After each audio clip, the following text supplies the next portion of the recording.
এক পাশে সমুদ্রের ঢেউ আছড়ে পড়ছে আর অন্য পাশে বিশালাকার সান্তা ক্লজের চমৎকার এই দৃশ্যটি ভারতের উড়িষ্যা রাজ্যের পুরীর সমুদ্র সৈকতের। দেশটির বিখ্যাত বালুশিল্পী সুদর্শন পট্টনায়ক বড়দিন উপলক্ষে বালু ও 550 কেজি চকোলেট দিয়ে এই সান্তা ক্লজ তৈরি করেছেন। চমৎকার এই বালুশিল্পটি শেষ করতে সময় লেগেছে 6 ঘন্টা।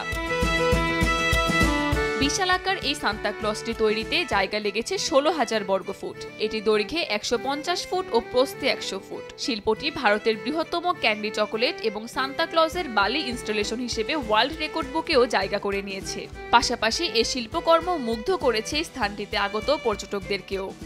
One unique thing about this art is all about he has used a lot of chocolates. I believe he wanted to express happiness through the sweetness of this chocolate. So it's a very new form of art. We have never seen such kind of art. সুদর্শন তার অসাধারণ বালুশিল্পের জন্য বিশ্বজুড়ে পরিচিত। এর আগেও বিভিন্ন সময়ে তৈরি শিল্পকর্মের জন্য বিশ্বের বিভিন্ন দেশের মানুষের প্রশংসা কুড়িয়েছেন তিনি।